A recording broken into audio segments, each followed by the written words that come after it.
All right, we're live. How is everybody doing tonight? Storm up the chat. Let some people get in here and we'll start talking about stuff.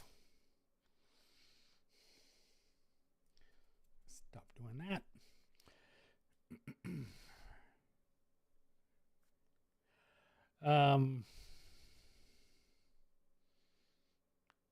Okay, get some people in here. We'll start talking.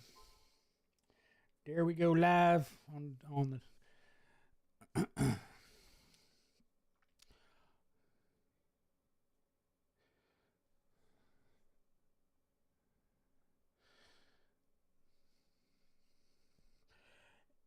Anyway, so I guess we'll.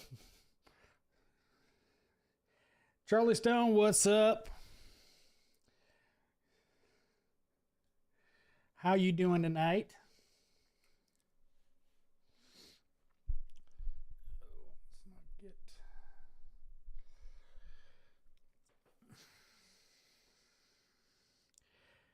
All right, we got some people in here. So, got a question for everybody in the audience. How the hell does plastic cuts hurt so damn bad? I sliced open two of my fingers on a underbody shield, like just rubbing it across there, and still not healed, still hurts, still sensitive. How does plastic cut you and hurt so bad? Matt, what's going on? Raymond, what's up? Brandon, what's up from Michigan? Hopefully it's a little cooler than it is here in Georgia.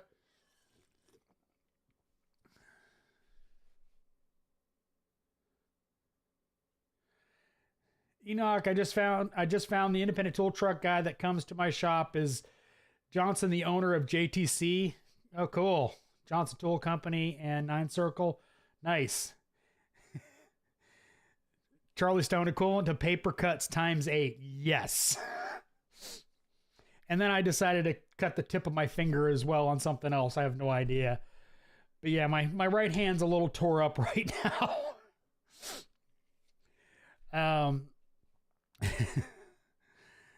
So another opening topic, in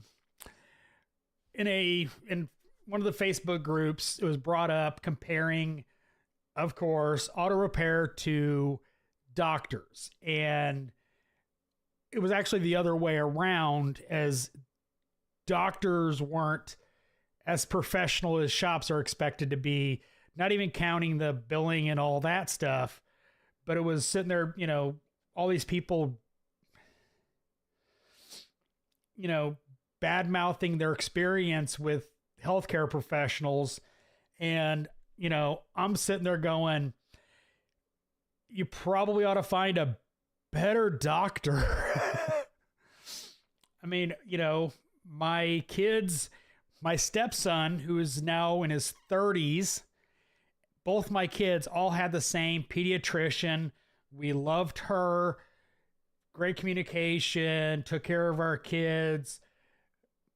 Me, and my 19-year-old still goes there. My primary care physician for me, my wife, and my daughter have been going to him forever. He's an old school doctor. He will sit there and talk to you and, find out what's going on, and on that same note, we put my mother-in-law temporarily into a memory care facility because she was getting very difficult. She wasn't sleeping at night at all. She was just wandering around the house, smoking on the porch, eating cookies and crackers and junk, and, getting very agitated. So we took her to the memory care doctor, geriatric psychiatrist. They recommend we put her in a psychiatric facility to try to get her medication taken care of. The communication from the doctor that recommended her over there, as well as the doctor that is at the facility, has been great. They've literally, the doctors themselves have called my wife repeatedly in the close to 2 weeks she's been there.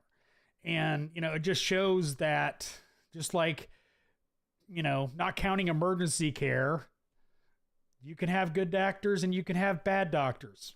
Find a good doctor, you know. So kind of my rant on the healthcare system. Now, I'm not talking emergency care or billing or any of that stuff, but if you're not happy with your healthcare providers, change. Matt Embry says it's unseasonably cold here in South Dakota. It is not cold here in Georgia, I can tell you that much. Charlie Stone, we had a new guy come in. He was dropping a valve body out of an Infinity and he nearly sliced his finger off. Ouch. I came home and it was really bad. I saw bone, blood everywhere. Oof. Ugh.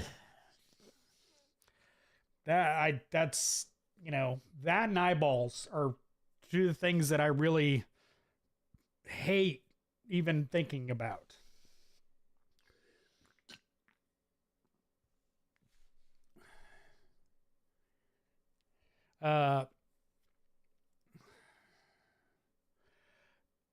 Palmetto Shine. How do you handle young guys that constantly question the labor guide?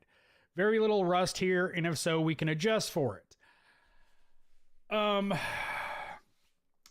Questions that I would ask: have you done this job before? This specific job on this specific car? Because there is times that the labor guide is just completely off the wall, or improperly looked up. I've had that happen where Volkswagen, for instance, calls it something, but they've got something that the parts catalog calls that as that part. And so that part pays 0.5 to install versus what you really need to install pays several hours. Yeah, Brandon Hill says you can absolutely fire your doctor. Yes. If they have never done the job before, how do they know the labor guide's wrong? Now, there's cases where it is. Again, I talked about that. But they have to, you know, for me, if I'm making the call, they have to justify why they're increasing the labor rate. Like, if, you know, they've done that job before and the amount of time just does not cover it at all, no matter how many times you've done it, you still can't get close to book on it, it's probably a labor guide issue. If, however, they're just complaining because they've never done that job before and they want more time, I'm less likely to, you know, say, yeah, we need to add more time. No, if it's literally just, I want more time because I've never done it before, it's flat rate. Get used to it. Raymond, I'm doing good. How you doing? Enoch, have you used launch tools? Are they good? Yes. On both counts. Yes, they're good. Yes, they are very good scan tools. The launch products themselves are based on Lenovo tablets. So the tablets are very good quality, better than Autel and their offshoots. Software is good. It's comparable to Autel, better than Snap-on or Bosch. And, you know, yes, I can highly recommend launch scan tools. Palmetto Shine, we had one that asked how they were getting paid for test drives. Oh, God. Wow. Young kid, huh?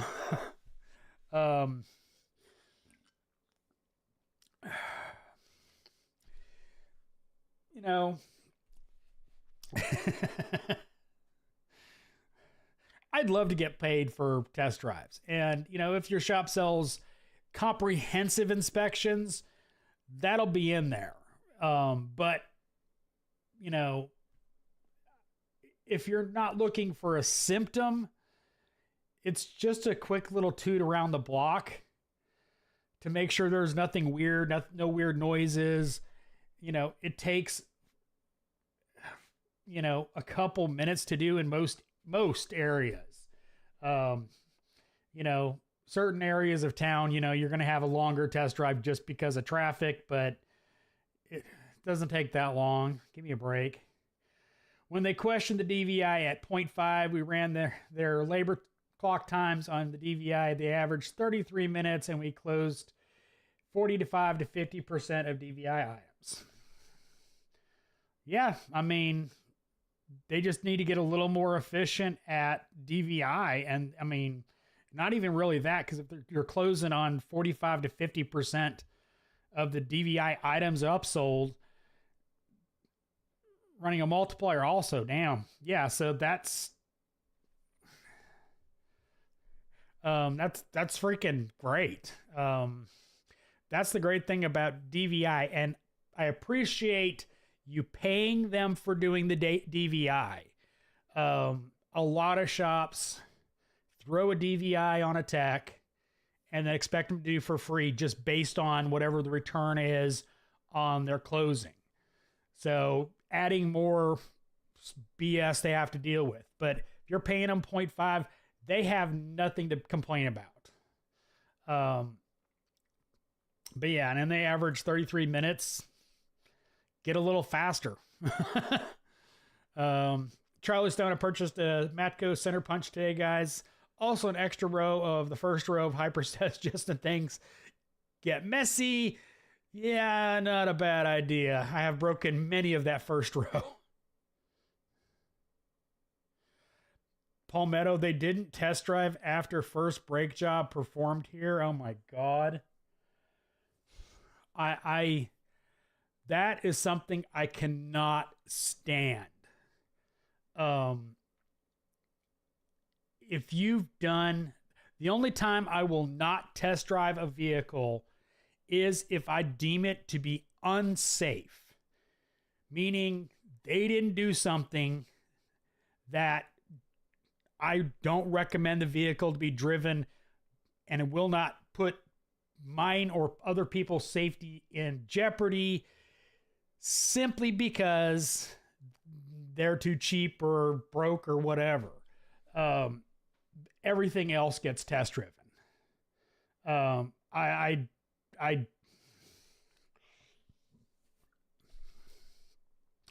told this story before, but a technician did cooling system repairs, didn't realize it at the time, but all he did was crank it up after hand filling it, not vacuum filling or anything, parked it outside. Of course, the car came back on a tow truck. Luckily, no damage, but it immediately overheated like a block away after the customer picked it up. Always important to test drive. Just, you have to. Even brake jobs, you have to test them. You have to test drive them. You have to bed them in. I mean,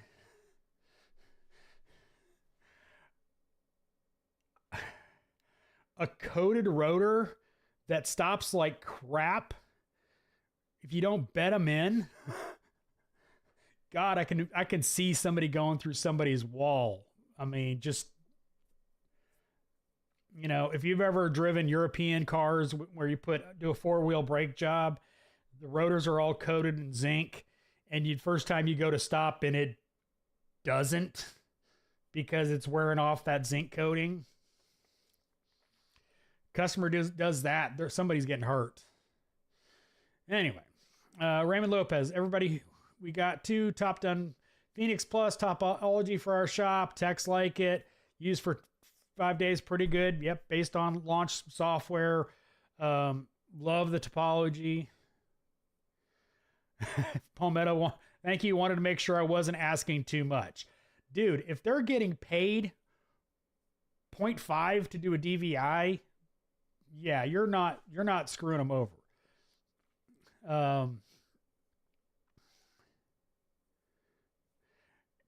Damn enter button, Palmetto Sean. I agree, it could be wrong and have eaten time for tech if needed, but this was the overall point. I ran a motor versus Mitchell on 72 labor options. Mitchell won by 2.2 hours overall. Motors usually, it's weird. I've only been able to compare Mitchell and all data on an old version of Mitchell and motor versus all data. I've never had all three programs active at any one shop, but I mean, it all kind of rinses out in the end anyway. So, Will R asked DVI, digital video inspection. Basically, instead of, you have a tablet or a phone instead of a digital vehicle inspection. Yeah, that's it.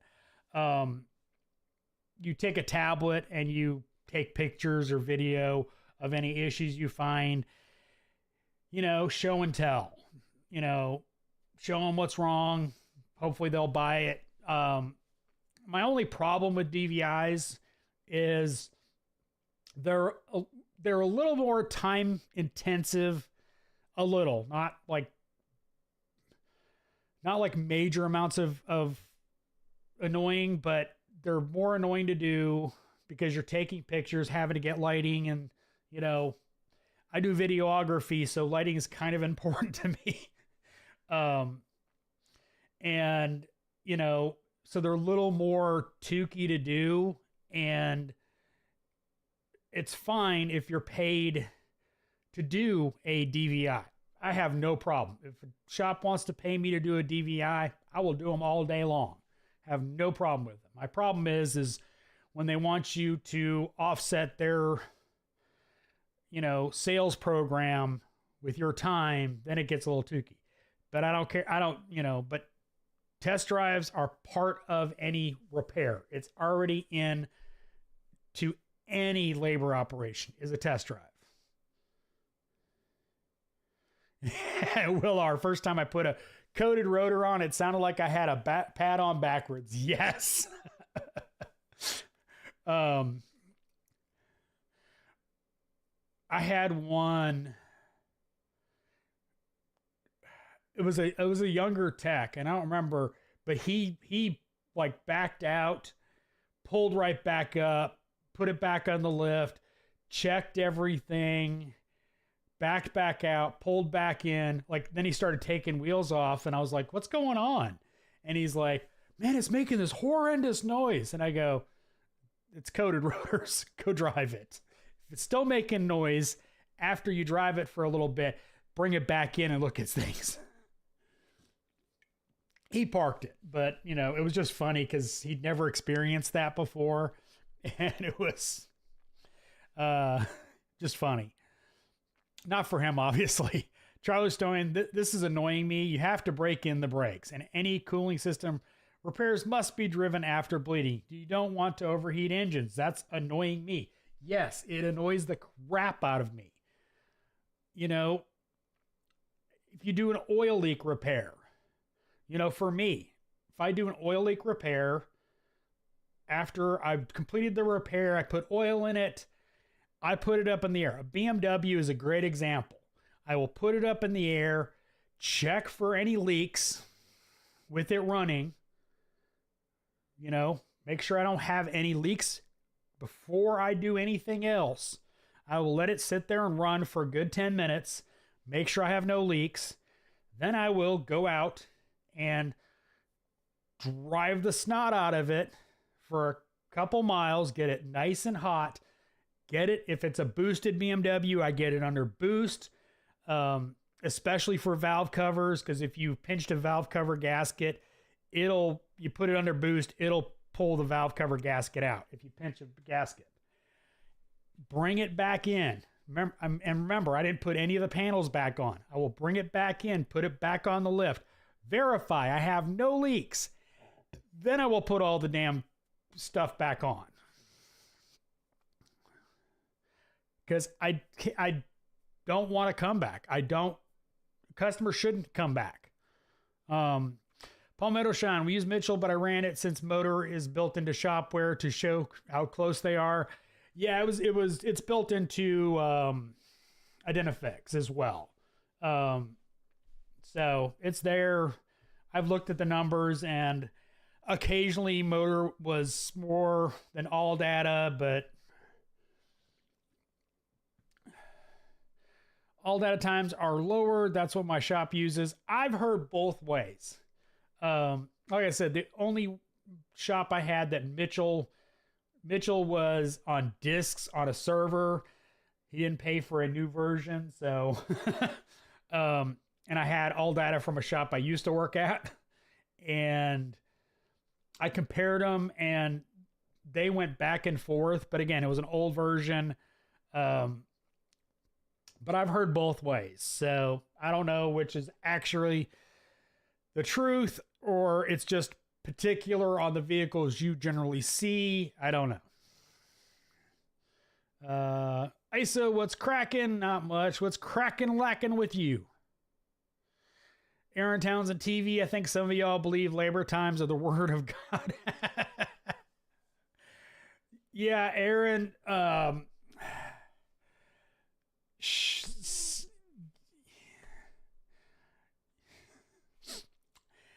y'all have a unique situation where you're at. Not a lot of shops operate like where you work, you know.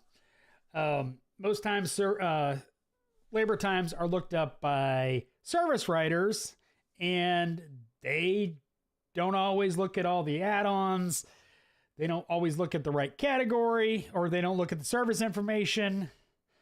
Like, I got handed a ticket years ago, and it was 0.5, and I don't remember what the heck it was, but it was 0.5 to do this job.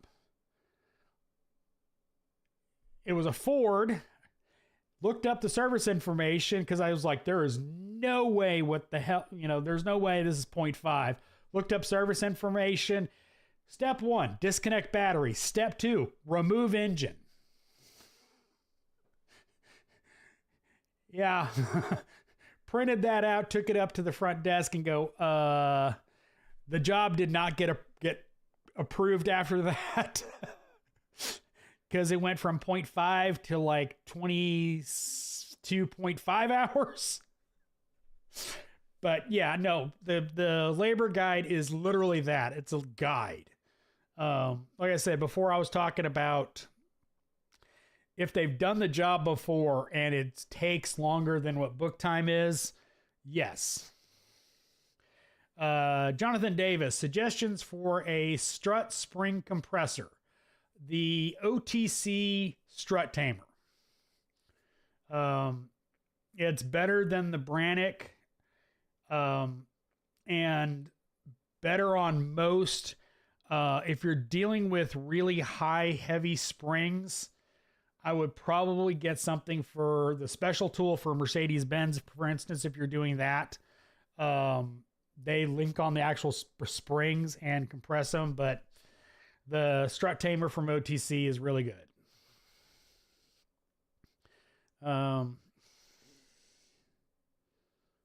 Willar, on the bleeding cooling system, I absolutely love my vacuum filler that uses my pressure adapters. One of the best things I've ever bought. Yes. The vacuum filler is I think a required tool at these days, nowadays. It just makes filling cooling systems so much better, so much easier. Just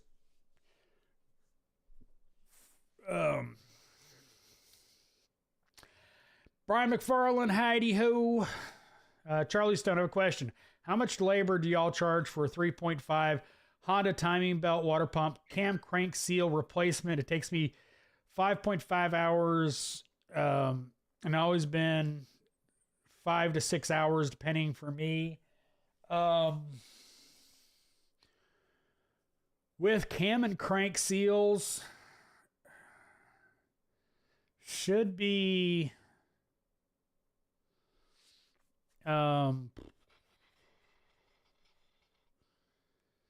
6 hours, I think. God, I think it's 6 hours.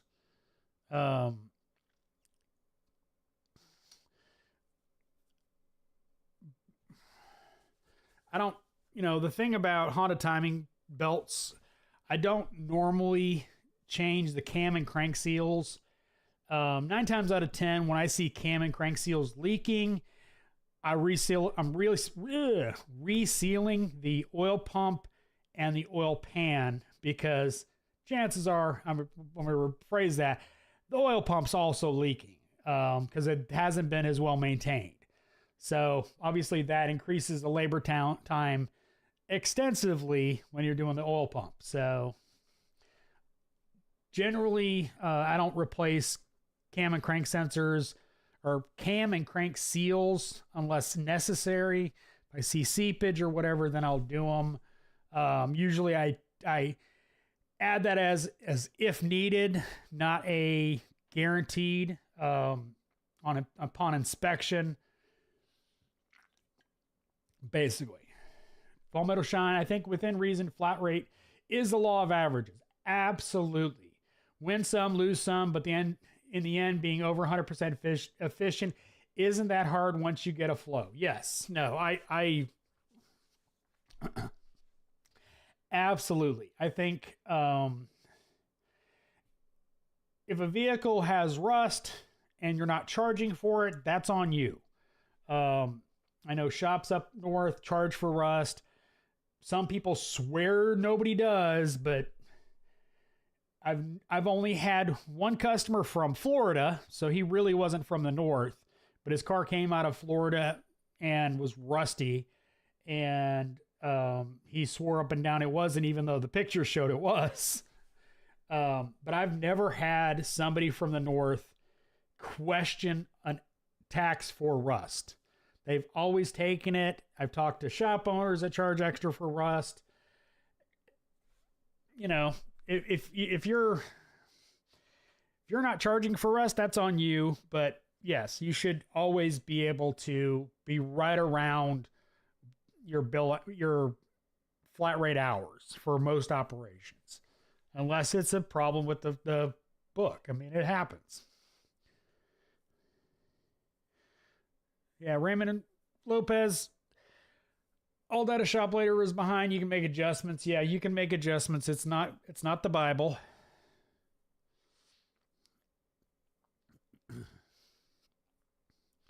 Eric Jonna, how should your foreman handle suspension noise that I came to him with and he has no clue? He basically told me figure it out.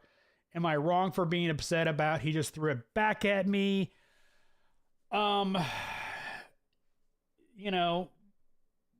Maybe. Depends. How is your foreman at noise complaints?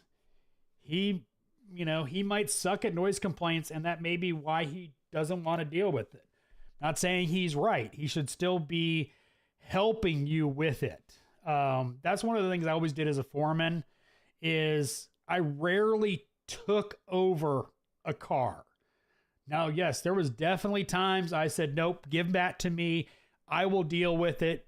You go take this ticket or whatever. But I always use that opportunity to teach them rather than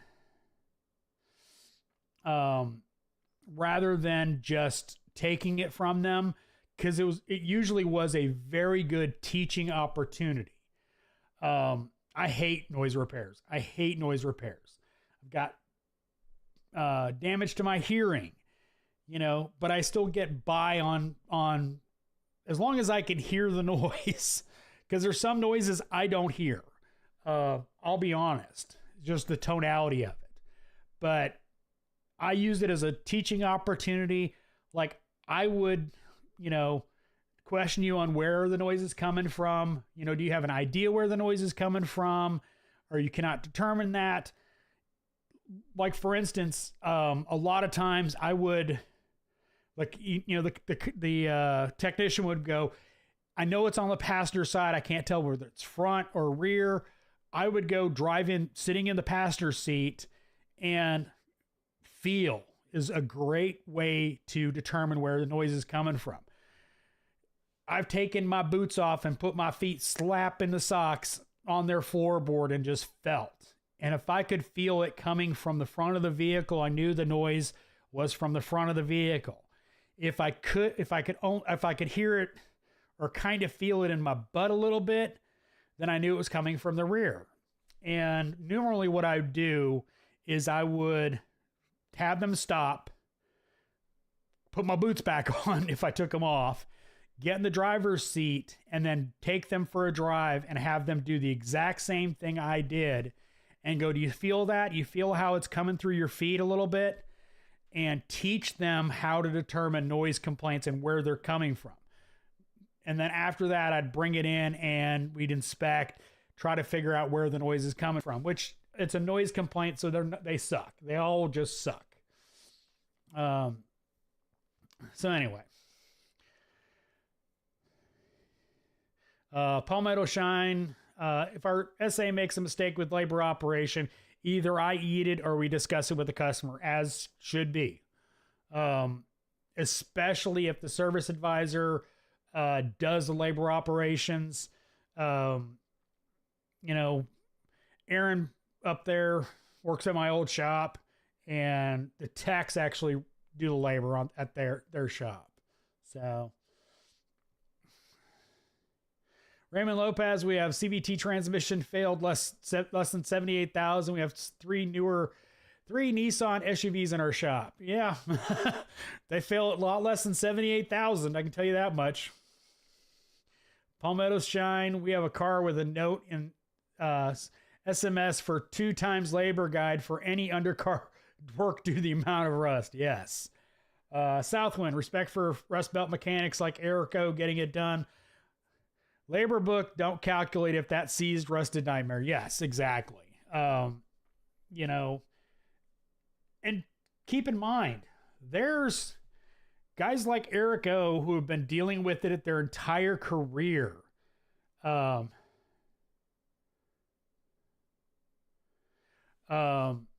You know, they,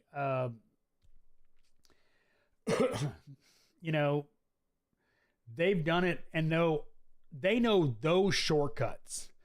Like if they're replacing a shock, they've already ordered in replacement bolts, you know, all the stuff they think they're going to need before they even touch it, you know, and he's sitting there, you know, just straight up cutting the bolt out.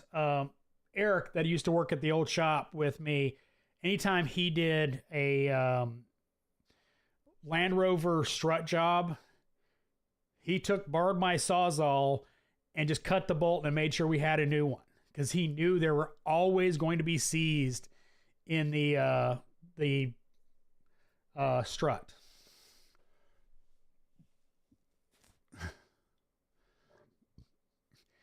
Gil S., I'm a noob trying to get into wrenching for a job. Currently, I'm a welder in a shop that simply cannot make time to train me. How can I make sure that I will actually get training? What should I ask? Ask about training. Straight up, I want and need training. Is this going to be part of my job here? Am I going to have somebody to train me, etc.? And if they hem and haw, that means no. If they are not, yes, you will be put under this guy. He is there to train you.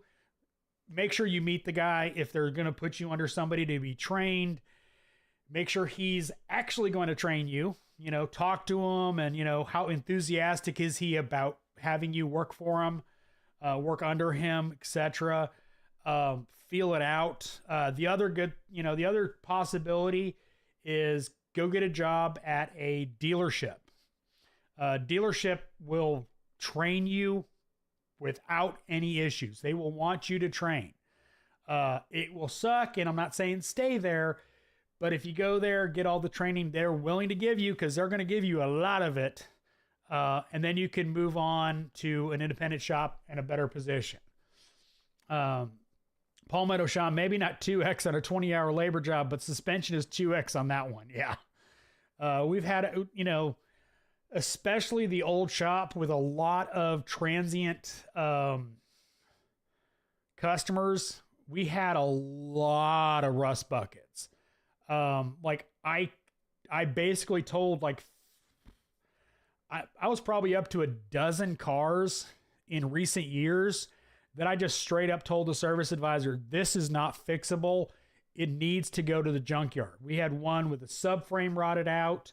The body where it attached was rusted out, so you could not put a new subframe on it. Like we had one that, you know, in order to do the fuel tank that was leaking, we would have had to spend the customer's money probably to the tune of about $8,000 because we would have needed a complete new exhaust, probably a subframe and all the accoutrements, plus an alignment, plus the fuel tank, the fuel straps. It was just like, this is a, even if this wasn't rusty, it's only a $4,000 car. They need to go replace it. It wouldn't pass emissions because of a evap leak, and it basically had a gas leak. Brian McFarland, I just saw your clean Windows install from the other channel. Great points. In the old days of Windows XP, I almost always had a blue screen of death when moving an OS. Yeah. Oh, yeah. No, it was.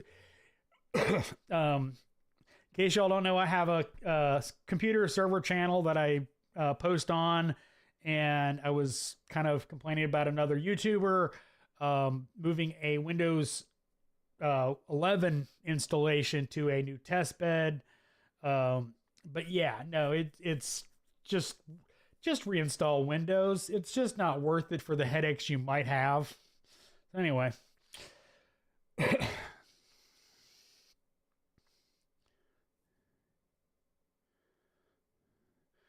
Charlie Stone, has anyone else worked on a 2017 and newer Land Rover Range Rover sport suspension? I always mention torque to yield fasteners on my DVIs, and they're never ordered from either, so they can make the sale. The dealership probably doesn't have them. One of the biggest pet peeves of mine is Ford dealers have almost no torque to yield fasteners in stock. Even the one-time use axle lug nut, or not axle, four-wheel drive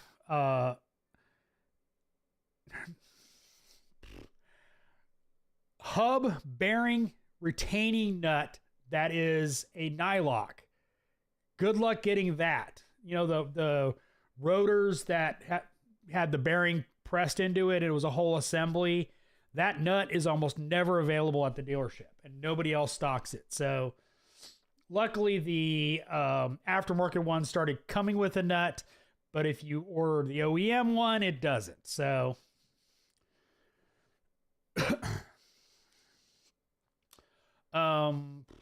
ISO, is there a smoke machine you recommend to own? Maybe one that does regular evap and turbos. ISO, if it does evap, it will not do turbos. Evap test smoke machines have to be regulated under a PSI. That's why there's separate ones for turbos. I have a Snap-on and I have an OTC. Those designs are all made by Champion Labs. Not the Champion Labs you know of, that they're made by Champion Labs. Redline, what's the other company? Pretty much Redline, OTC, Motorvac, Bosch, all those companies, they're all more or less the same. I don't recommend the paint can ones on Amazon. It's a pressurized container, and well, they're kind of jankily made. So, Charlie Stone, I hate noise complaints, especially when you're using Google Translate to communicate with the customer. LOL, God. Oh, I generally hate noise complaints. One, it's so hard for a customer to communicate what the actual problem is. Like, we had, the description of this was a few years ago. Description: driving down the road makes a noise, and go drive it. Bearings are screaming, and just screaming. Okay, needs front wheel bearings. Okay, sold. Go drive it. Noise is gone. Okay, turn to the customer.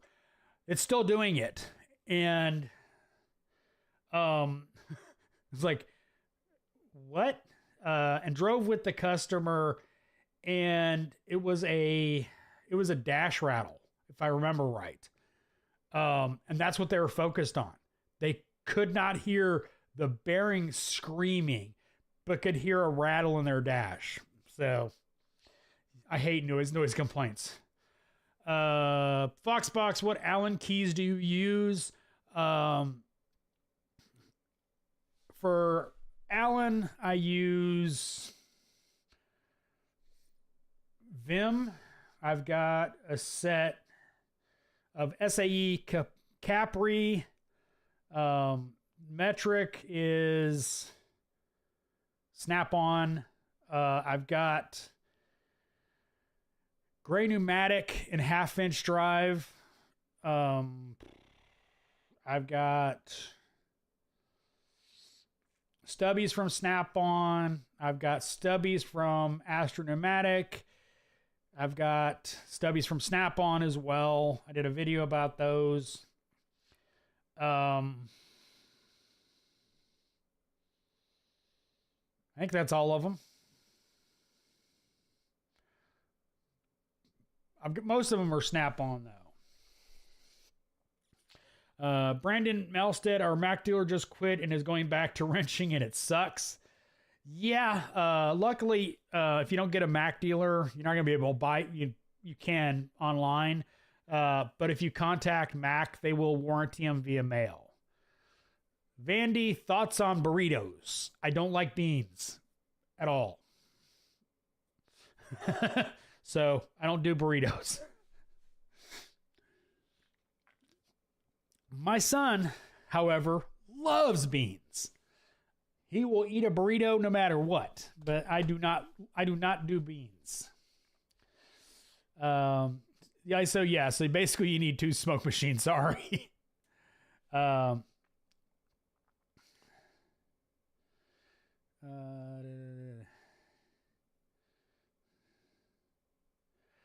ISO, do you think there's still hope for flat rate giving someone a livable wage, or is it too affected by outside factors? If you're in a decent shop, you will make very good money on flat rate. If they bill properly, if they're not making you do a bunch of free stuff, you can make good money. But if you're in a shop that makes you do a bunch of free stuff, doesn't bill properly, doesn't bill for diagnostics, it's going to suck. So yes, you can make a good living on flat rate. Alex Mark, how do you know if that particular module requires programming or a plug and play module? My default is if it's not readily accessible on how to, default is it needs programming. So chances are most modules are not plug and play. So I always make it known that it's probably going to need a mobile guy to come out and program it. Service information should give you that information. Not always, but should. And how I deal with that is it says it's plug and play, but let the customer know there may be a charge for programming, and then I plug it up and see what it does. But chances are, if service information is where you're going to find whether or not it needs programming. Look at the installation, and it should, at the end of it, hook to YTech or ISTA and do whatever. So, and sometimes it's literally just set up with a scan tool, but you gotta cover your butt whether or not it needs programming. Palmetto Shine. Anybody in upstate South Carolina that wants to work and train, I'm interested in. Client-focused, advocate approach. Took guys to ASTE and Vision. Yeah, if you're up in upstate South Carolina, go see Palmetto.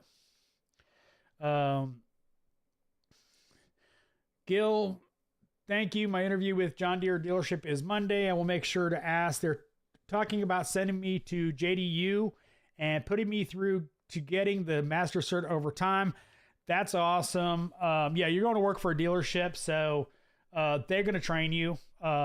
They want people that are certified, can do warranty, and do all the stuff they need. Palmetto, there you go, Mike. We had one recently that during DVI we found rust holes in the frame. Stopped, talked, declined it. We ended up stopping rest of ticket, but won't one trust with the customer. Yeah, if my priority is always the customer's vehicle. If I can't make it safe, I don't want them to put any money into it. Like, I would have rather done the inspection for free. Don't tell my boss that. But I'd rather waive my fee to inspect the vehicle rather than put any money into a vehicle. Simply because if it's not safe, it's not safe, and we can't make it safe. It needs to go to the junkyard. You need to get another vehicle. And holes in a frame is a very good reason for it to go to junkyard. Yeah, good thing we are in the South, LOL. But he's in South Carolina, which is the South. Gil, how do you feel about students' techs accepting 3-year contract locks in exchange for school being paid for them? I worry that they will take advantage of me because I can't leave. I'm paying for school. I don't necessarily like those kind of contract locks. But if they're paying for your school and paying you to be there and do the work as you're going through school, it's a necessary evil kind of thing. It's really just to make sure you stick it out. And as long as they're paying you a fair wage and paying for your school, it's acceptable. And it's just because they're investing a lot of money into you, honestly. Sending you to school is not cheap. T. Corrales, speaking of frames, had a 2015 28-foot refrigerator trailer spring hanger separate completely from the frame, and they're asking me why this is the second one. Oh, geez, I don't know. 7 years of snow and salt. The schooling is for 2 years. Yeah, they want to get the money. They want to get their money out of sending you to school. That's why it's 3 years. Same thing happens with truck drivers. They'll sign you up for a 3-year contract or something like that. They'll send you to truck driving school, get you out of there, and then you're required to work for the company for a certain length of time. So it's not uncommon.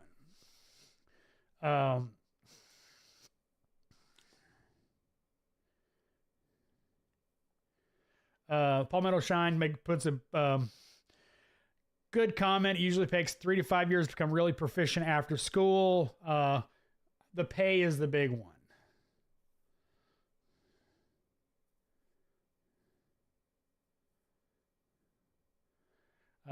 T. Corrales got some Tecton US made SAA crow's foot metric flares, not socket set. Already had the SE flare socket, but not socket.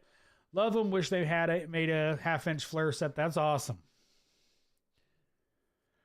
Southwind, how do you feel about pulverized walnut shell carbon cleaning from GDI injection port with respect to maintenance at a certain mileage? Scan engine idle time versus highway miles.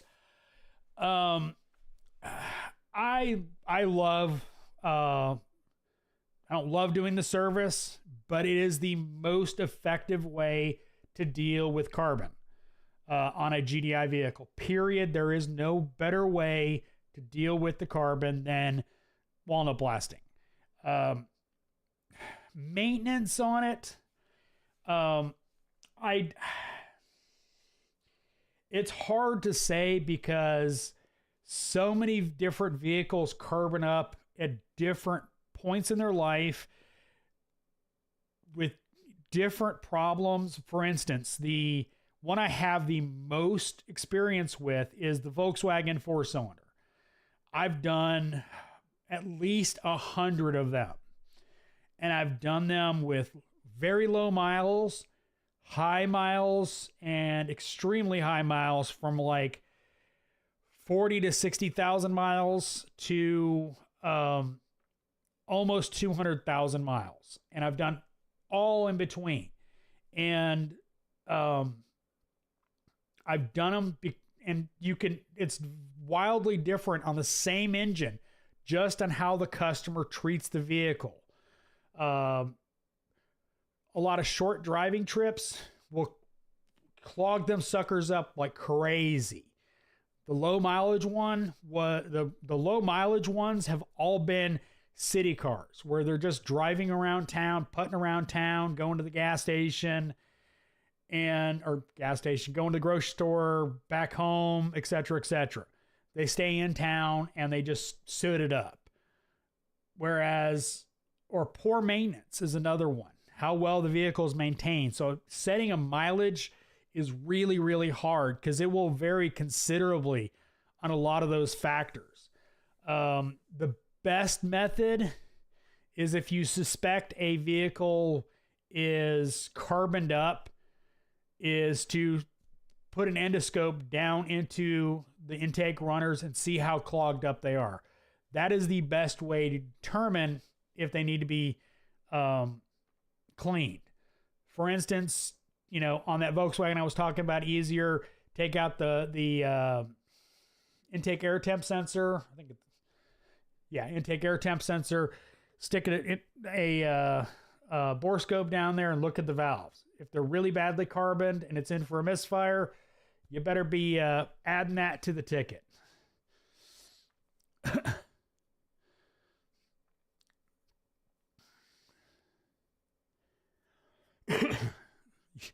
Charlie Stones, I think everybody hates noise complaints.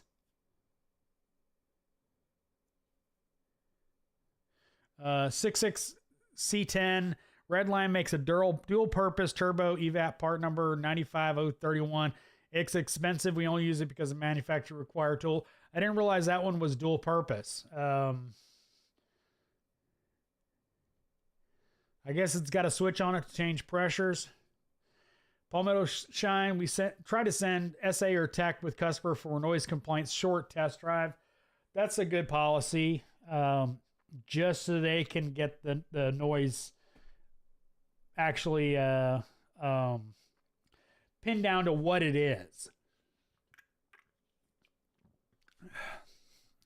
ISO Acura road tested for a trans judder on a TL only when the customer stomped the gas pedal. His excuse was his Malibu and Altima didn't make that noise. How are people so stupid? You have no idea, man. Sergio, not every burrito has beans. Maybe, but every place I've ever been to that sells burritos has beans. I am a gringo, so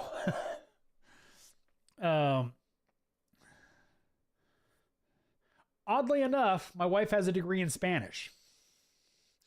So the guy felt a different judder in the Altima, but one thing for sure, that Altima probably judders. LOL. Yeah. JWC Tech says, smash that like button. I appreciate it. Positivity Incarnate. What tips or etiquette do you recommend for newer techs working as an apprentice under you or under attack? Listen to them is the biggest thing.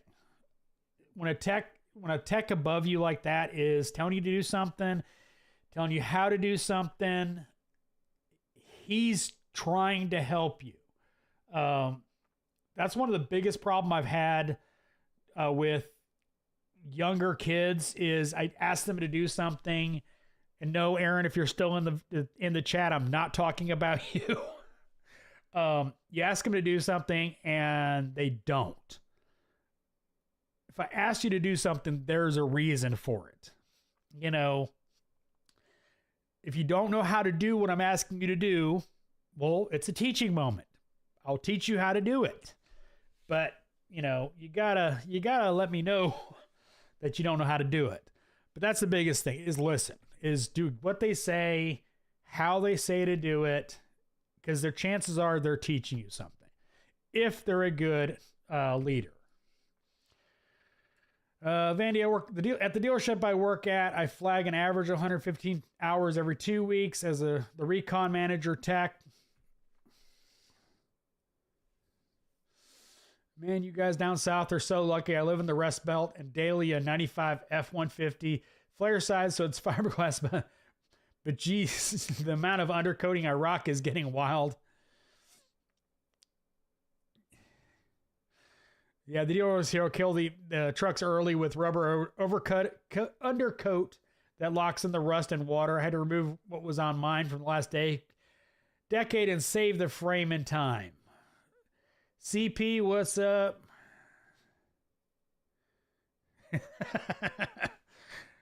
Favorite beverage is country gravy, huh? Power Stroke, what's going on? My week's going well, other than the mother-in-law with dementia's coming back home tomorrow. So we'll see how the geriatric hospital has dealt with her dementia symptoms. But how are you doing, Jude? Paulo, what's up?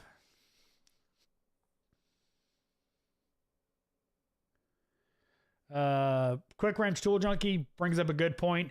Anyone dealing with dealers that are down due to cyber attack? Yes. Yep, that's been fun for a lot of people.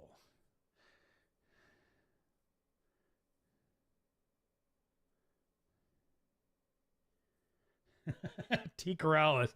Stupid people, how about when the driver's right up, AC doesn't blow that cold? It's been 100 degrees out the last couple of days, and I asked them, do you have the cabin air circulation button on? Yeah. Yep. ISO, younger guys have no humility. They have too much pride to admit they don't know shit. LOL. ISO, that's on a case-by-case basis. I've known many kids that do have humility and will very much admit they don't know what they're doing and will ask for help. Aaron Townsend TV, who's been in the chat, great example of that. And he's grown considerably as a tech because of it. Southwind, thanks for stopping in. Appreciate it. Have a good one.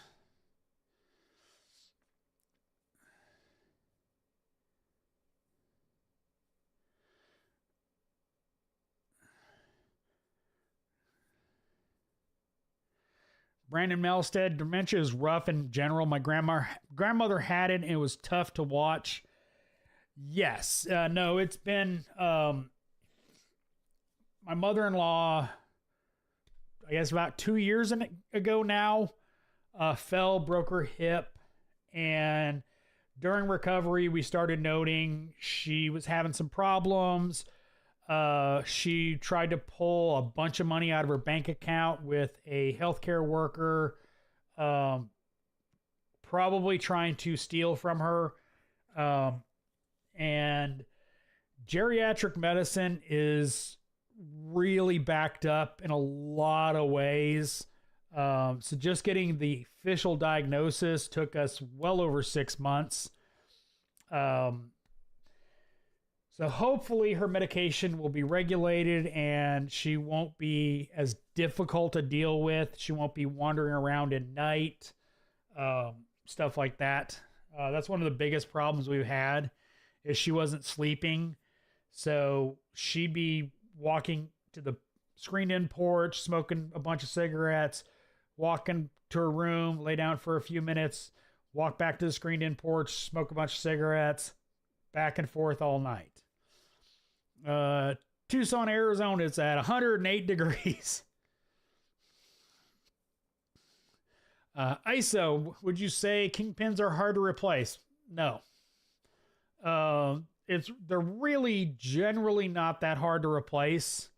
The biggest problem is pressing the pins in and out. The press work is where it's a pain in the butt. But if you have a good press, they just go, and it's not seized, they'll just press out. So, and then if you're putting new kingpins in there, you put new bushings in there, make sure you don't mess them up, and you're good to go. So it's not really that hard. Gil, I am the dumbest kid I know. I just want to be trained. The hardest part nowadays is trying to find a tech who will help me. Too many of those kids you're talking about have done me dirty. Yeah, that sucks, Gil.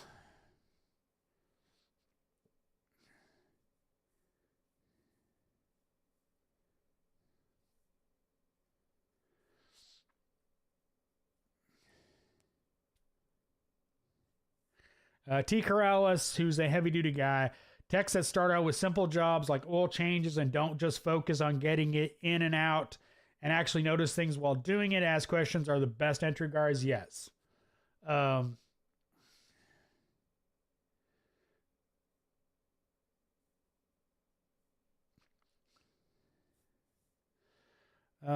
Best entry guys. Sugo, do you recommend any kits to plug transmission cooler lines?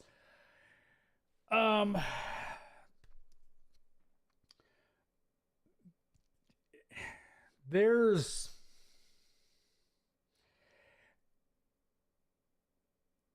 short term or long term is a question there.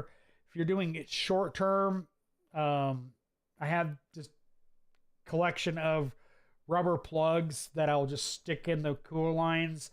I say short term because they'll pressure changes and they'll pop out and that kind of stuff. Actually,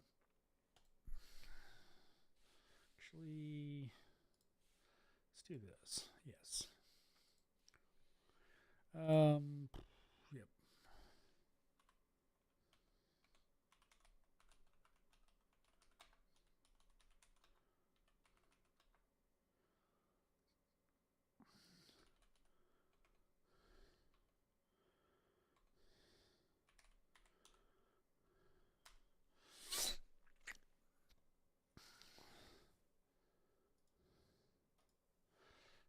Switch over to this one.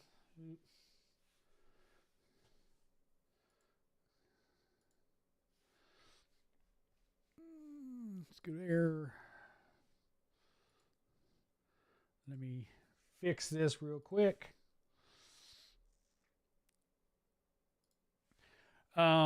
This kind right here,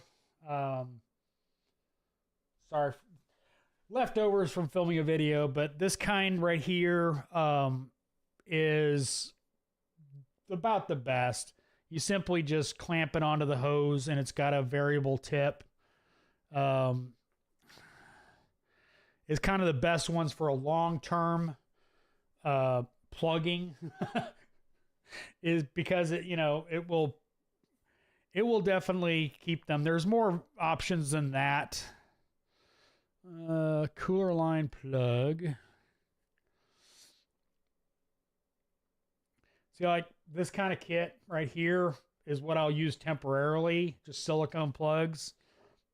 But again, they don't last a long time. They'll just kind of pop out on you. So just keep that in mind. FYI, these kind of plugs are really handy for tail shafts and where CV axles go, but this kind of kit right here,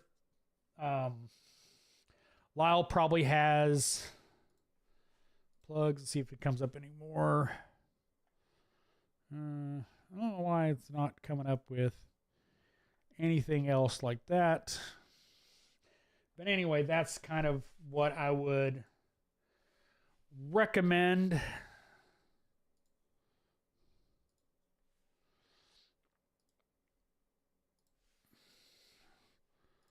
Got to reset up all my stuff here. That's what I'd recommend. Lisle makes a good kit. Yeah, I was trying to find that one quick wrench tool junkie, but it wasn't coming up. Foxbox, I would appreciate the recommendation. That's hopefully one of the reasons why I'm here.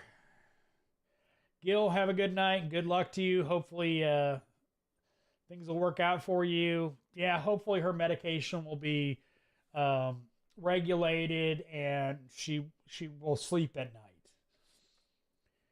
Charlie Stone, I flushed a 2007 F-150 today at the cooler without doing a bypass, etc. You can honestly just do a flush at its temperature it wants and just it after. Leaked a lot of fluid. Okay. Really gross job. Didn't know you were such a gamer. Not really a game. I mean, I play Rainbow Six Siege. I'm more, it's as much I'm into computers and servers and stuff like that. That's why the second channel. But yeah, no, I like computers.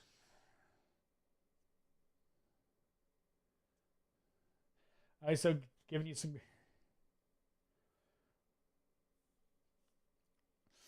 Yeah, talking about being short on techs. Yeah, the problem is short on techs, but so many shops won't actually hire young techs and train them. It's one of the things I've advocated for, but you know.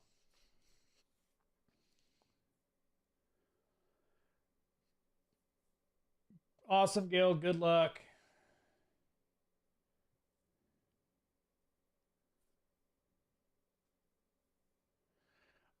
D. Corrales on the opposite end of the oil change lubricant spectrum had a guy recently fill a freight shaker M2 DD8 with 38 quarts of oil, and he didn't check the dipstick. It was stupidly overfull. Yeah, I bet. Dang.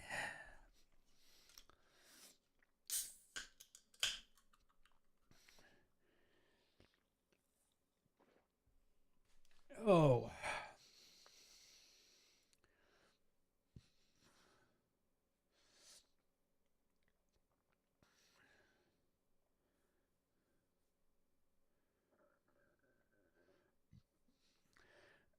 All right, so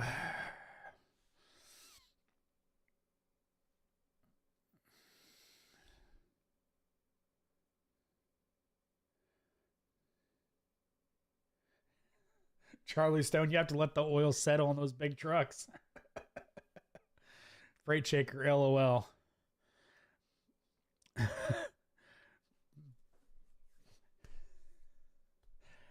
My dad was a trucker, y'all. You know,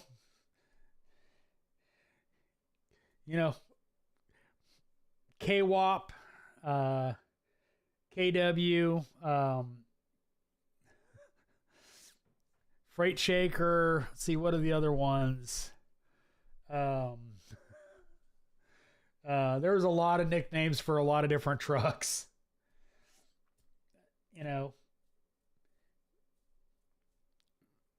and they kind of evolve over the years, but yeah, you know.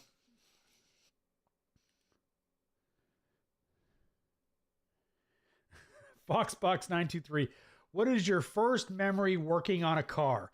Mine is holding the flashlight for my dad and getting yelled at. The meme was my life, LOL.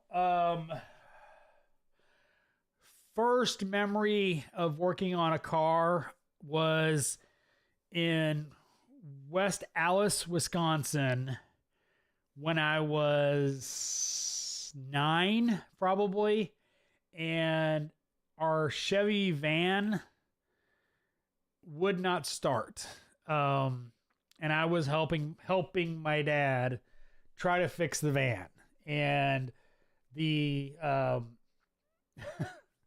the ignition switch had failed. I remember that.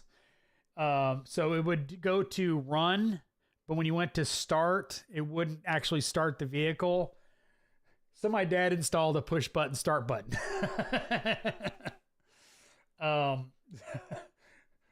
Rather than replacing the ignition switch, he put a push button wired to the starter.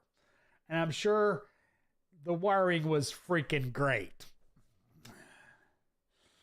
I don't remember the wiring because I didn't see that part. I just remember after it wouldn't crank. Keep in mind, my dad was not a very good mechanic when it came to working on stuff.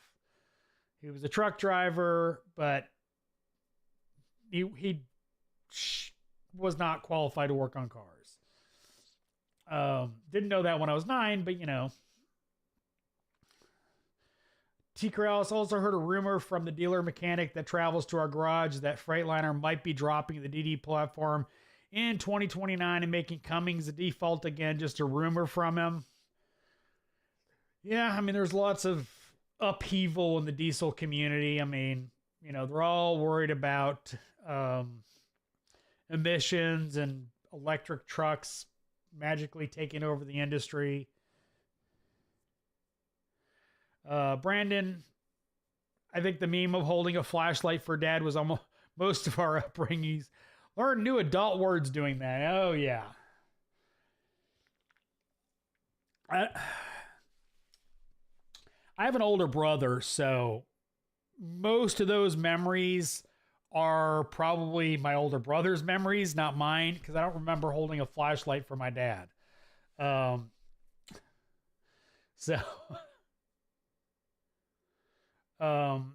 Claims it's research and development on the DD platform. Cost issue long-term, I don't know. I mean, it's expensive to keep meeting stricter and stricter emission standards. Brian McFarland, my first memory was dad letting me hook up a car battery jumper cables as a kid. I hooked them up backwards, watching my dad's looking at the wires smoking. Yeah. Positive Incarnate, is the snap-on ball joint press really worth it? Yes it is. Yes, it's expensive, but yes, it's worth it.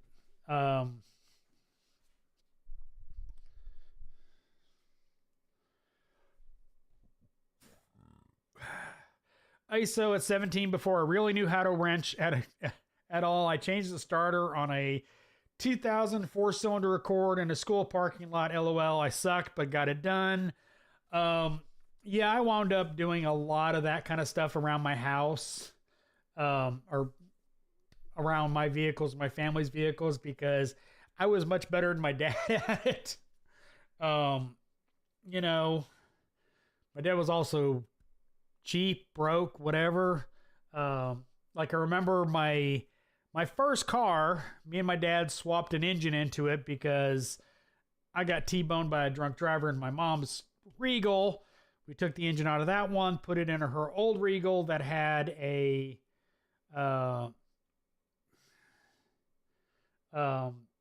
head gasket, put that in there, and I drove it for a couple years. But like, the blower fan resistor had failed, so he just put in a 12-volt switch. And I can tell you that 12-volt switch got really hot when the fan was blowing full blast. You know, rather than taking the blower motor resistor out of the old Buick, he wired in a switch. That was some of the fun stuff I had. So yeah. Charlie Stone, any advice on big truck oil changes? I always let the oil settle. I started a diesel shop with no experience 2 years ago. Generally took like 10 minutes, etc., to get a good reading. That's most vehicles nowadays. It's just how they're designed and on the dipstick. The worst is certain Nissan engines. If it's started and run at all, it probably takes an hour for the oil to go back down the dipstick tube. Their V6s suck on that. They updated it and moved the dipstick, and then it doesn't have that problem anymore. But, you know, it sucks when you're doing oil consumption or something like that, and you can't get an accurate read on how much oil is in the engine. T. Corrales, hey, call it a freight shaker. I call it job security. How there's a reason it's called a freight shaker. It ain't because they're good. JWSC Tech, the Lisle kit is a 6700 master line stopper kit. I bought a few boxes of different style plugs and caps off Amazon, but Harbor Freight released a new Pittsburgh silicone rubber plug and cap set too. Yeah, that's the one I was thinking of, but it wasn't coming up on Amazon, and I don't remember part numbers like that. Foxbox, first time my dad let me actually use a ratchet on his truck, I dropped the bolt, and I learned new bad words then. Yeah. Oh, yeah. Charlie Stone, oh, yeah. Nissans are the worst. I just make sure what went in is good. Yeah. Yep.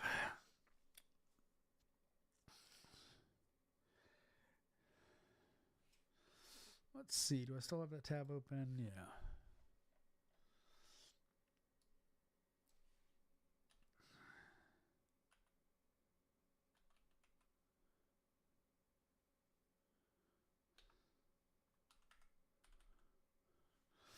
There it is. Yeah.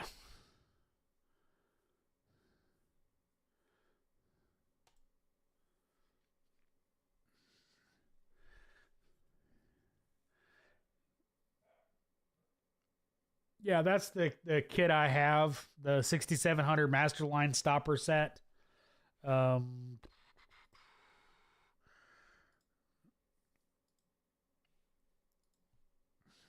That kit right there.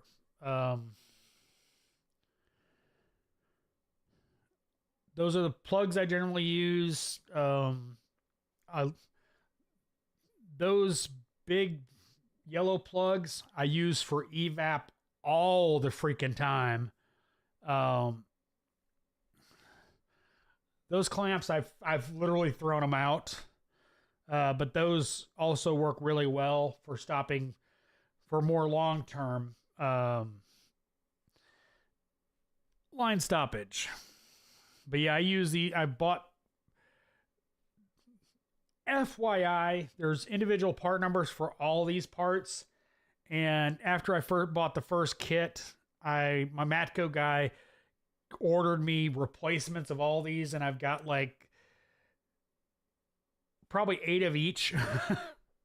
So, but yeah, that's the kit I was trying to find. As I keep changing backgrounds.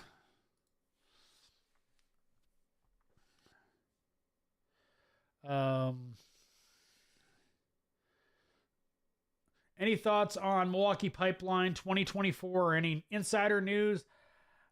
There has been nothing. They introduced the light a little while ago. I've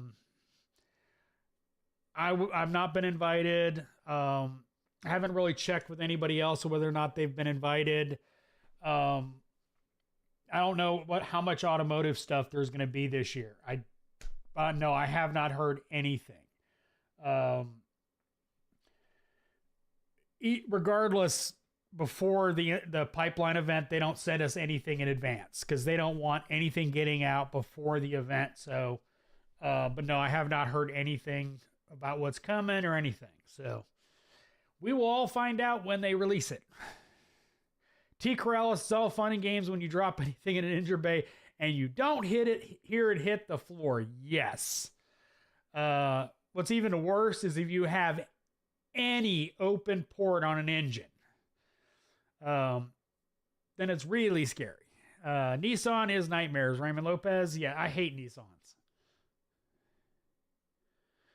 Brandon, speaking of Nissans, I'm doing an engine bay harness on a 24 Nissan Rogue because it got crushed when the delivery driver ran it into another car. Damn. The harnesses are in the worst spot right out front, and it goes into the cab and around the engine. Oh, that sucks. JWC Tech, another tip is to save any plugs that come with new parts because they tend to come in handy. Yes, I have a whole box and a half of them. Actually, no, 2.5 boxes. Yeah, I save all those because you never know when it's going to come in handy. ISO, would you say that the Matco boxes, I've got 2 of them, you have now is big enough, or is it cramped? There's more jobs I just want to take on, the more tools I need to get. Shaking my head. If honestly, I would probably add lockers before anything else. Bulk storage is pretty much all I need at this point. So if I feel I need to, I could just add another locker. As long as they still make it and will paint it the right color. If that doesn't happen, I don't know what I'm going to do.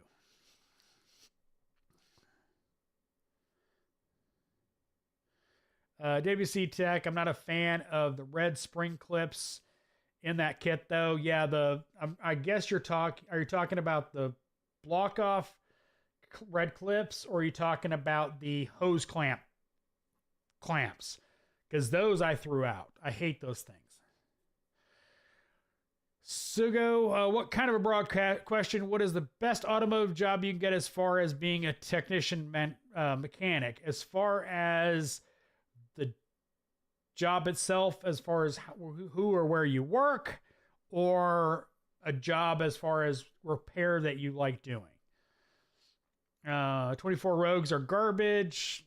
66 C10, they like to run the harness around left frame and rub through the creating short to ground. Ah, that's a great idea.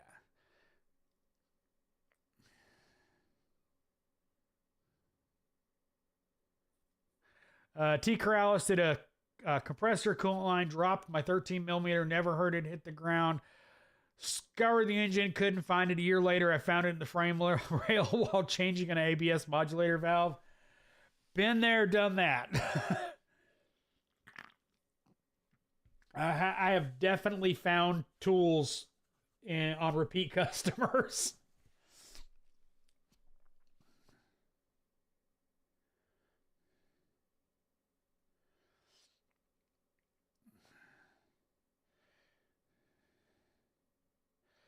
Speaking of Nissan's 37, I believe came in for spark plugs, and it came back after that because I cleaned the throttle bodies. Yes, they do not like, you have to relearn throttle bodies, and that can suck. Cleared the codes basically, yeah. Luckily, it only took clearing the codes. A lot of times you have to relearn the throttle bodies, and those suck.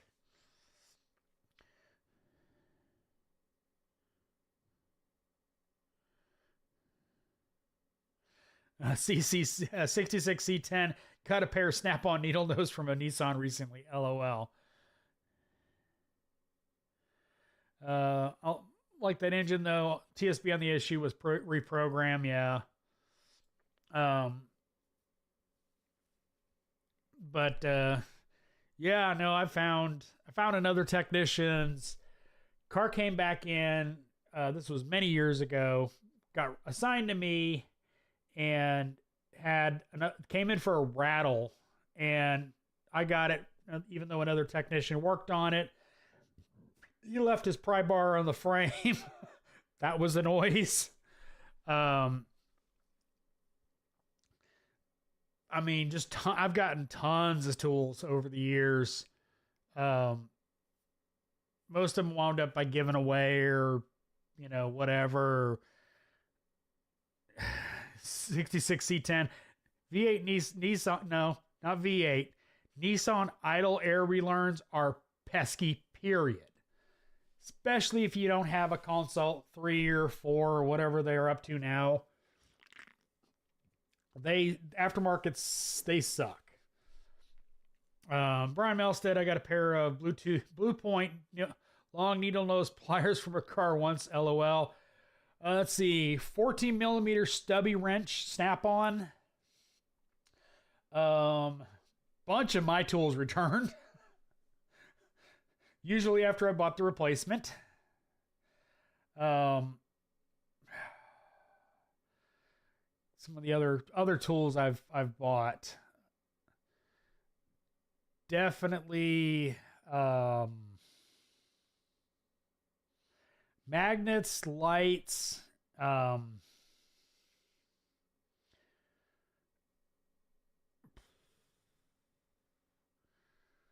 ratchets, Bunch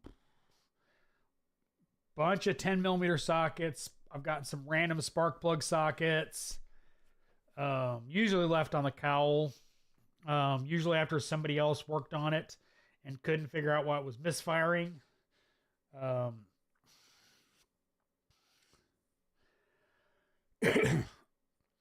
JBC Tech, first memory I have in mechanics field was working on a Harley, one of my dad's, when I was 3 years old. I was using a screwdriver and my dad's buddy took a picture, then framed it. That's cool. ISO, would you say BMW 3 Series are expensive to maintain? I want a 6-speed non-turbo engine. Maybe it's more reliable that way. Expensive? Generally not as far as parts. They're definitely expensive for labor. Oil, it's gonna leak oil, especially if it wasn't well maintained. Depending on what generation it is, it's gonna have common problems. Cooling system, it's newer. The electric water pumps go out, etc., etc. Electric water pump is not cheap though, but it's I wouldn't say it's really that expensive. Unless you count labor. Will R, I got a bunch of 5.5, 7, and 8 millimeter sockets after our diesel guy quit, and I had to work on a bunch of 60 ambulances. Well, okay. T. Corrales, I did an alignment on a 29 Freightliner, was in a hurry to road test. It left my half-inch mid-torque, inch-and-a socket and wrench and socket on the tank, road tested, came back, saw the impact, but not the wrench. Damn. Quick wrench tool junkie. I found a snap-on angle grinder under the hood recently. Jeez. Thank goodness it was the wrench, not the impact. Less money to rebuy. Yes.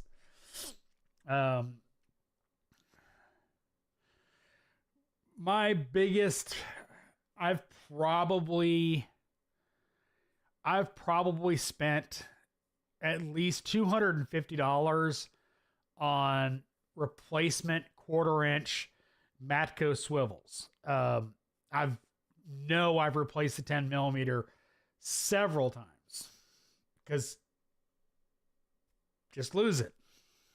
And it sucks because they just go into the abyss and disappear. George Rain, would you be good enough to give us your point of view of pinless versus pin universal sockets and brand you like? My favorite is Matco. Pinless has a greater rotation, less likely to bind, as well as a greater range of motion, etc. Pin, they're more limited. They tend to break at the pin or where the pin is retained. My favorite brand for those is Matco. The gear wrench stuff I've had good success with. But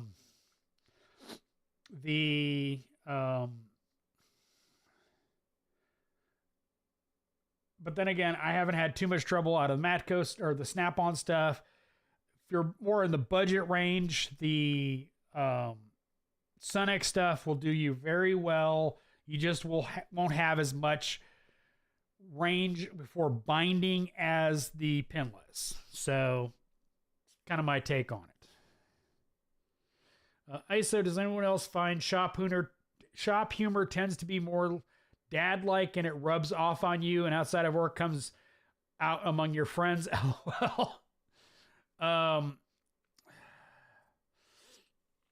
Well, I'm a dad, so I can't be the best judge of that. I already make dad jokes, so.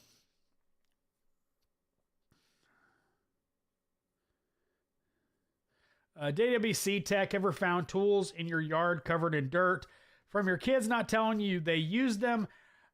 No.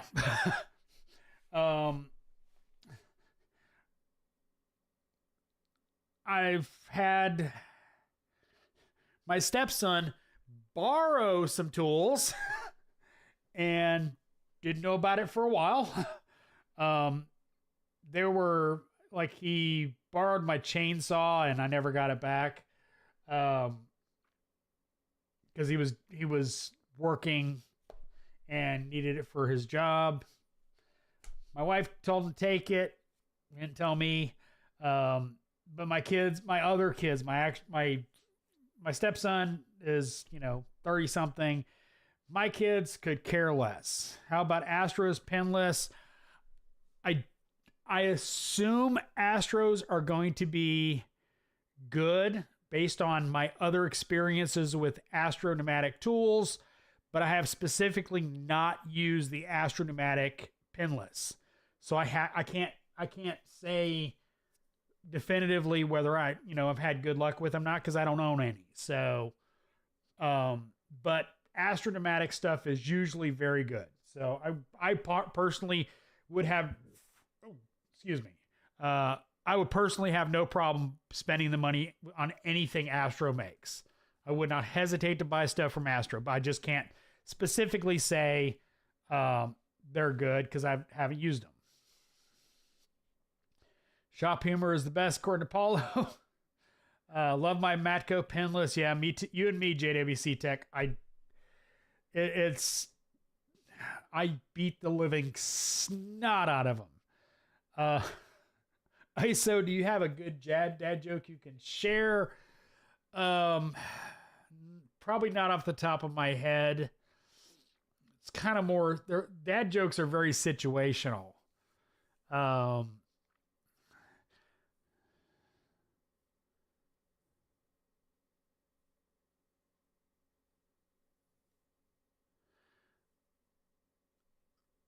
Quick Wrench Tool Junkie, Matco pinless more dangerous than Snap-on pin ones. How are they more dangerous?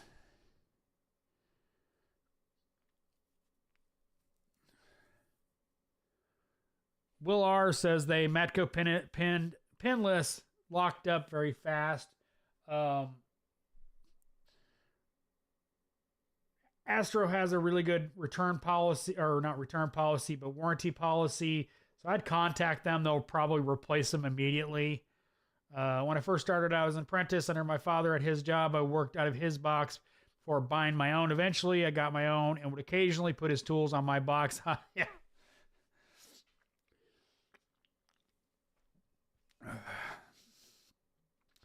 Like, I've never had a Matco pinless explode.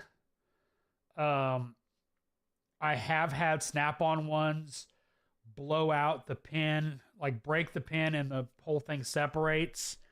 The only thing I've had Matcos fail at is they'll lock up, where you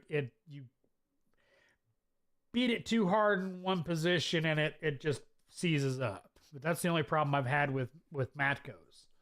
I've never blown one out at all. I gotta stop doing that.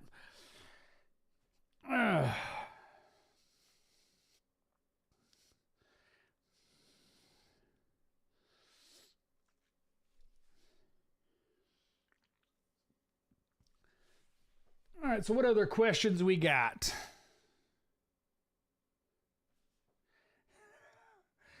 Paulo Fiera. The humor in our shop is raunchy enough to make Andrew Dice Clay blush.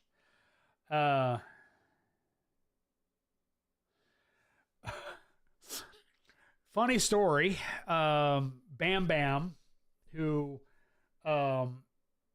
likes to listen to Andrew Dice Clay, after he moved down to the lower shop, was blasting Andrew Dice Clay uncut, not the YouTube stuff, the literal, as a service advisor, was bringing a customer into that shop to go look at their car or get something out of the car, and ran to turn that off. I only have one good story about that for me is God, what's the name of the song? Oh,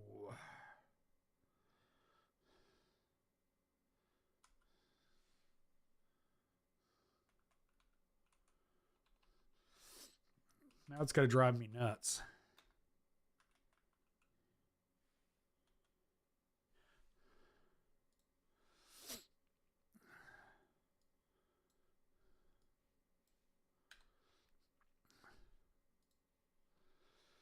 Oh, what is the song?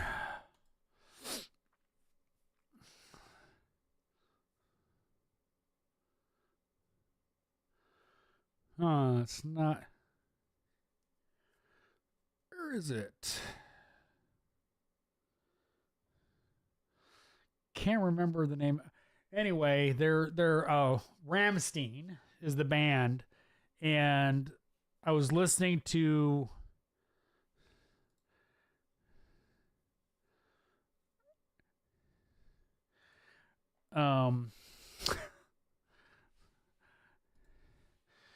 there's a song that is it's in German. It's all it's mostly in German, but anyway, there's a song that was playing on my computer, and it says put thine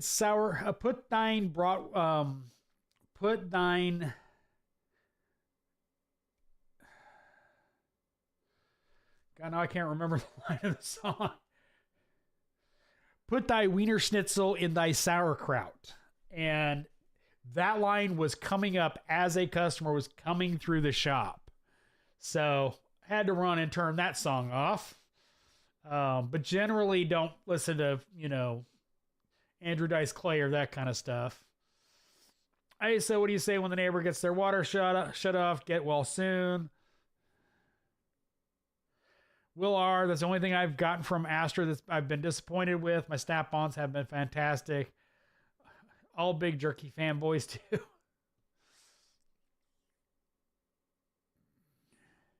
T. Corrales puts a drop of oil in the swivel socket inside the base. Never had one lock up. Probably not a bad idea.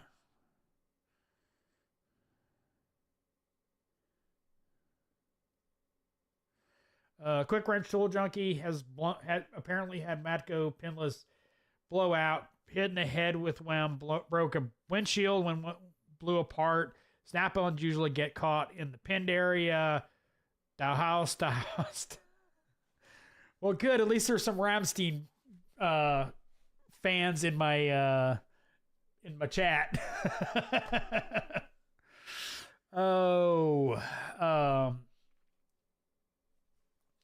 Best budget impact swivel sockets like Astro, Icon, Sunex.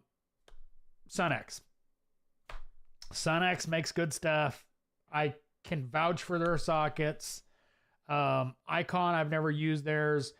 Astro, the guy, Will R, has had some problems with them, so maybe they're good, maybe they're not.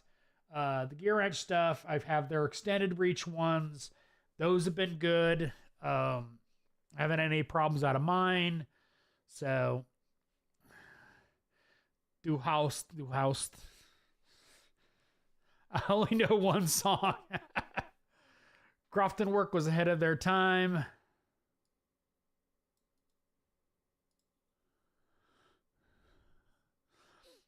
I have to check them out.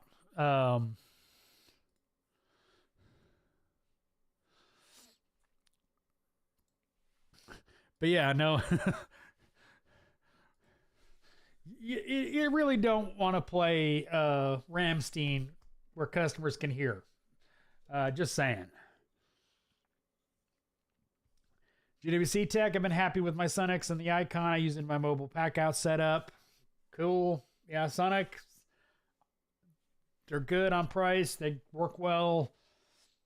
Can't complain about them.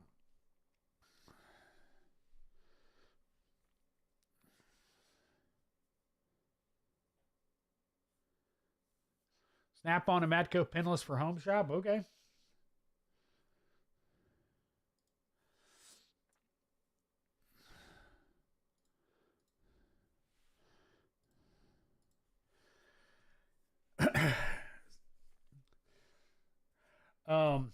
In case anybody can't tell, since chat's kind of slowed down, I have very eclectic music tastes.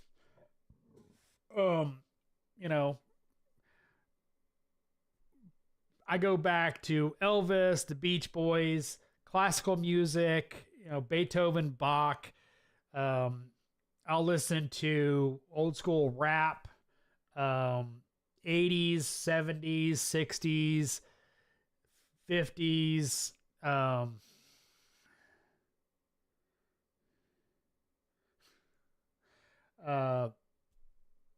Not a lot of modern country for obvious reasons. Pop, you know, I'll listen to a lot of different stuff. Foxbox, I love when customers tell me they're in a band. Oh, interesting stuff. Mark Olson, I got burned on a while back on some Sunex combo wrenches, large ones. That's probably why. But other than that, Sunex is good. I think their combo wrenches and the big ones are like weird. I don't know where they're produced. Brandon Melstead, the guy listening to classical while working is the guy you want working on your car. LOL. Especially at the old shop, because of how it was situated. I kind of set my music relatively low. But it's background music it's background noise for me personally. And I've had people love it, hate it. My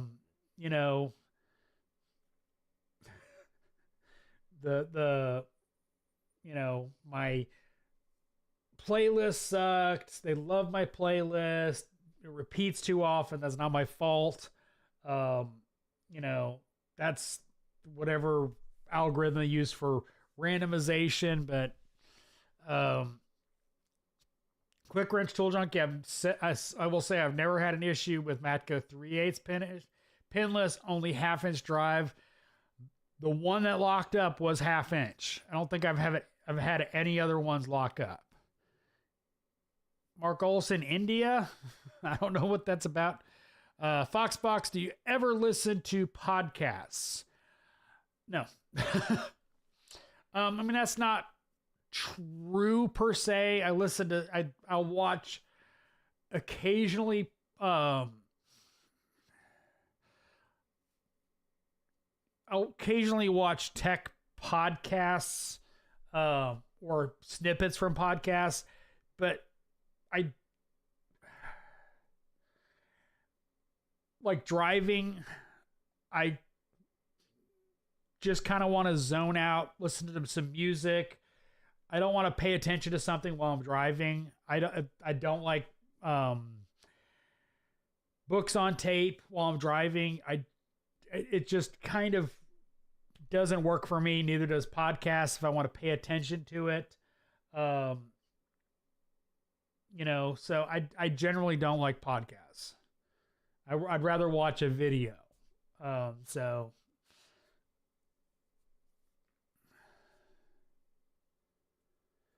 JWC Tech, yeah, not a fan of their wrenches, but the impact sockets are one of the best available in my opinion.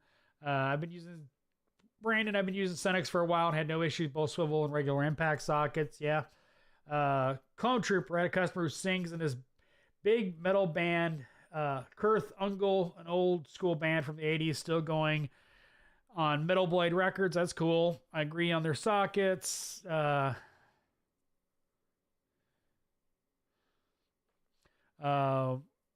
Stroke Jude, the band you like, were they in the Triple X movie with Vin Diesel?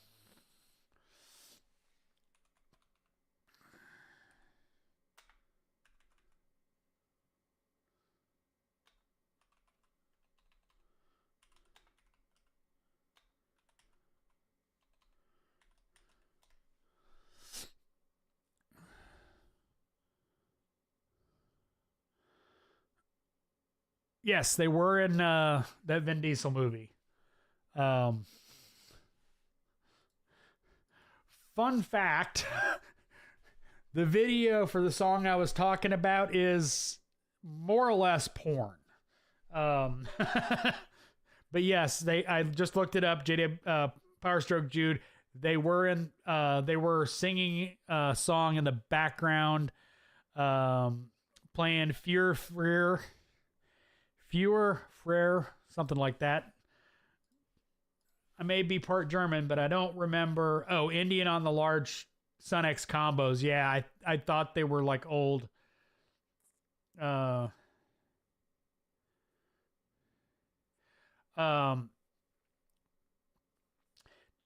Wrench, Quick Wrench Tool Junkie JWC, who makes Matco impact sockets. Isn't it something like American Machine?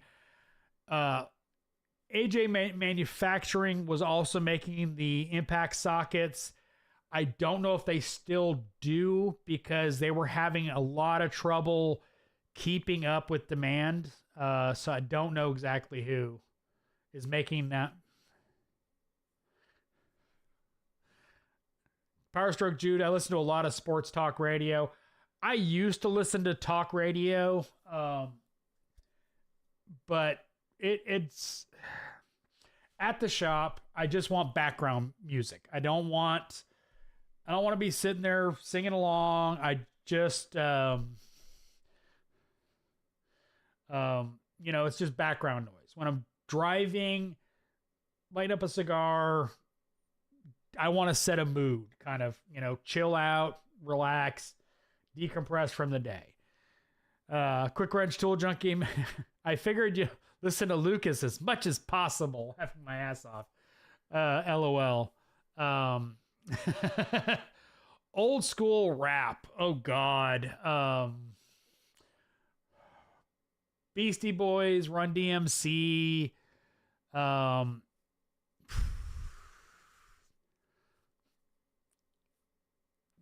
Old school rap. Trying to think of somebody. I haven't cranked up the old school rap in a while. Yeah, I mean, Snap-on impact swivels are good. I have no problem with them, except I think the Matco ones are better. Yeah, JWC Texas, AJ was making them. Like I said, I don't know if they're still making them because they couldn't keep up or couldn't get the dies or casts or whatever. I don't know. Okay, I'm familiar with Rammstein. I did like the song from that scene in the movie. They do have some really good music, but like I said, not always safe for work. You watch the movie to listen to music. I wasn't gonna say that, Mark.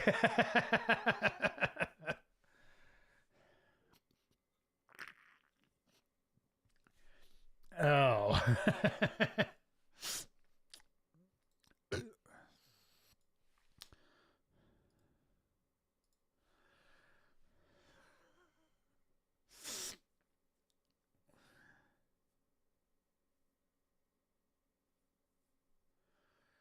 All right. Got any questions before I call it quits tonight?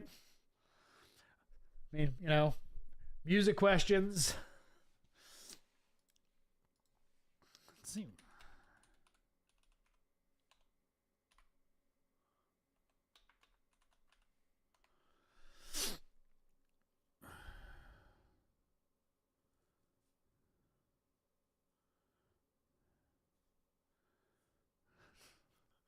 Looking up old school rap.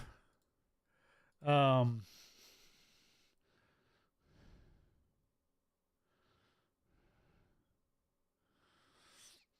Humpty Dance. So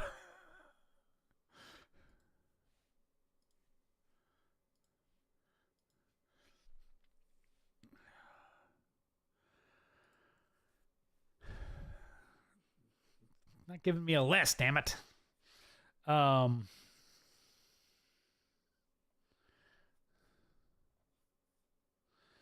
Queen Latifah, De La Soul, NWA. Anyway,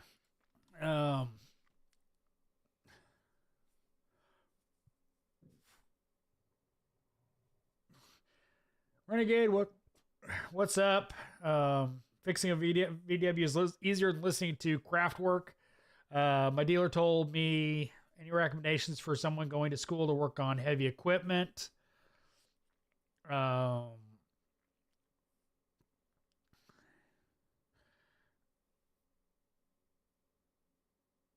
Yeah, I mean, Anna, learn as much as you can. If you're going to school, take it seriously. Learn as much as you can. You'll get as much out of school as you put into it. The biggest thing I can tell you is don't overspend on tools. Take advantage of the tool programs, but don't go nuts.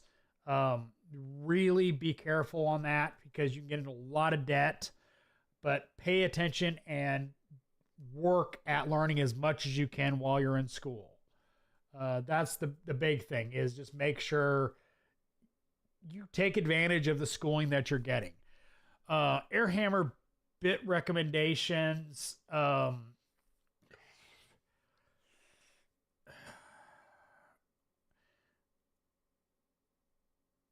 I'm honestly would say the best deal for air hammer bits is going to be on the Snap-on or Matco truck. Their lifetime warranty. Beat the living crap out of them, get them warranted. The gold ones from Snap-on are 100% warranted. I think the newer ones also are, that they made in-house. I know the Matco ones are warranted as well. So buy them off the tool truck and warranty them. Raymond Lopez, have any trucks there have window busted park inside the shop? I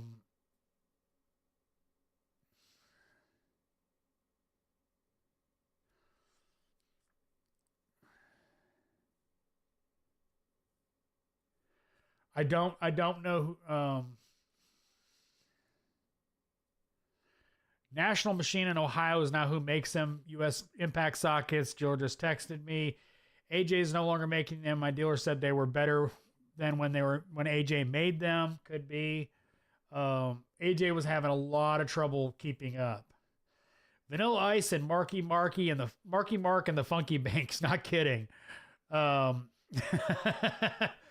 actually did like Vanilla Ice when he came out.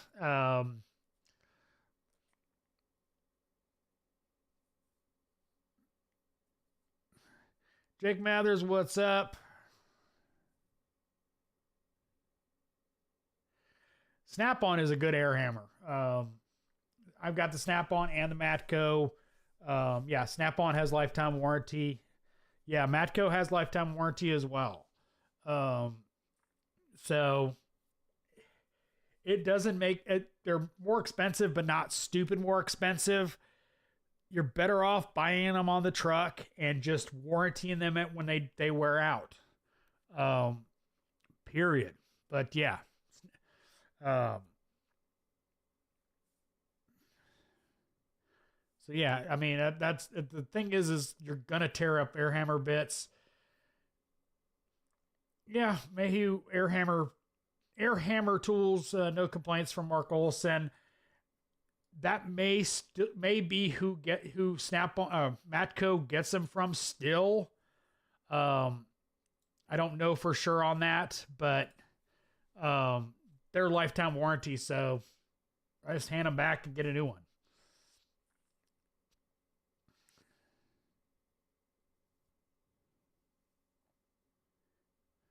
JWC Tech, most people I know in the industry are speculating that the high-end Matco sockets are being made in Taiwan. According to Quick Wrench Tool Junkies dealer, they're made by Ohio, a national machine in Ohio. So Matco does not hide their suppliers in their computer system. All right, guys. Appreciate Brandon.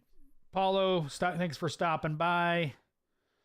Just help me out. Are you working in the Rust Belt area? No. I live in Georgia. So according to his dealer, And that's not saying they're made in the USA. I'm saying Matco's system tells you exactly who makes them.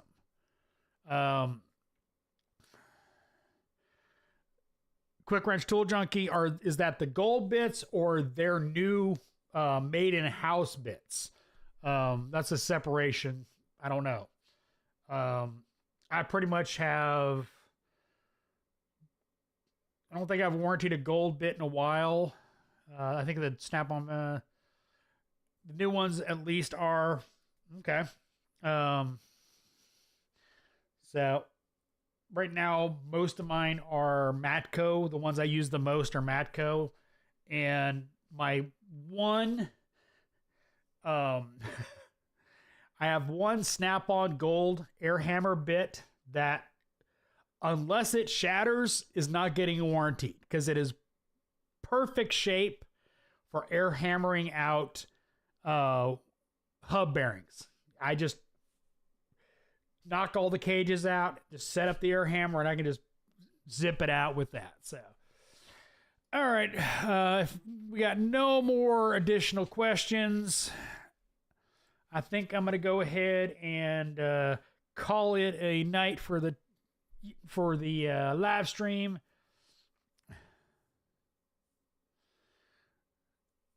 Matco air hammer, a bit cheaper, yep. So I'm going to go ahead and head out. So appreciate everybody stopping by as always. Thanks for watching. I am the Flat Rate Master.